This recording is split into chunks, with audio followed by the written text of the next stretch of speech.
దాదాపు 4 ఏళ్లుగా ప్రపంచాన్ని వణికించిన రష్యా ఉక్రెయిన్ మహాయుద్ధం ఇప్పుడు ముగింపు దశకు చేరుకుందా అంటే అవుననే అంటున్నాయి తాజా పరిణామాలు.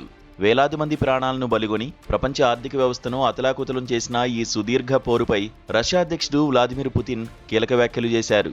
మాస్కోలో జరిగిన విక్టరీ డే వేడుకల్లో పాల్గొన్న ఆయన యుద్ధం చివరి దశకు చేరుకుందని ప్రకటించడం ఇప్పుడు అంతర్జాతీయంగా పెను సంచలనం సృష్టిస్తోంది. ఈ ప్రకటనతో త్వరలోనే బాంబుల మోత ఆగిపోతుందని, శాంతి కపోతాలు ఎగురుతాయని అంతా ఆశాభావం వ్యక్తం చేస్తున్నారు.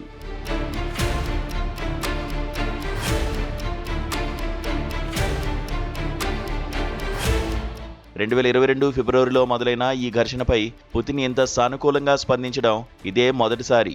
యుద్ధ విరమణకు సంబంధించిన చర్చలకు రష్యా సిద్ధంగా ఉందనే సంకేతాలను ఆయన పరోక్షంగా ఇచ్చారు. అయితే ఈ శాంతి ఒప్పందానికి సంబంధించి ఎటువంటి డెడ్ లైన్ విధించినప్పటికీ శాశ్వత పరిష్కారం దొరికిన తర్వాతే ఉక్రెయిన్ అధ్యక్షుడు జెలెన్స్కీతో భేటీ అవుతానని పుతిన్ స్పష్టం చేశారు.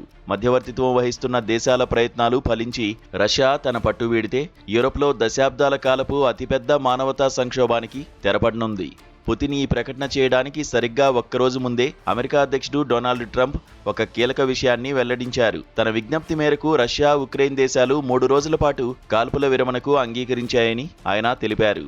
తాను రంగంలోకి దిగితే యుద్ధం ఆగిపోతుందని ఎన్నికల సమయంలో చెప్పిన ట్రంప్ ఇప్పుడు ఆ దిశగా అడుగులు వేస్తున్నట్లు కనిపిస్తోంది. ట్రంప్ చొరవతో ఇరు దేశాల మధ్య దౌత్యపరమైన చర్చలు ముమ్మరంగా సాగుతున్నాయని, త్వరలోనే ఒక క్లారిటీ వచ్చే అవకాశముందని విశ్లేషకులు భావిస్తున్నారు.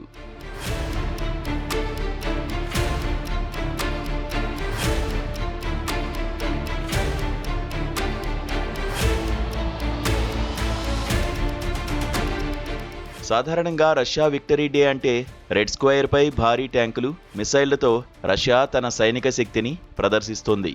కానీ ఈసారి పరిస్థితి భిన్నంగా కనిపించింది. ఉక్రెయిన్ డ్రోన్ దాడుల ముప్పు ఉండవచ్చనే భద్రతా కారణాల దృష్ట్యా ఈ వేడుకలను అత్యంత నిరాడంబరంగా నిర్వహించారు. ఆయుధాలను నేరుగా రోడ్లపైకి తేకుండా డిజిటల్ స్క్రీన్లపై క్షిపణులు, డ్రోన్ల విజువల్స్ను ప్రదర్శించారు.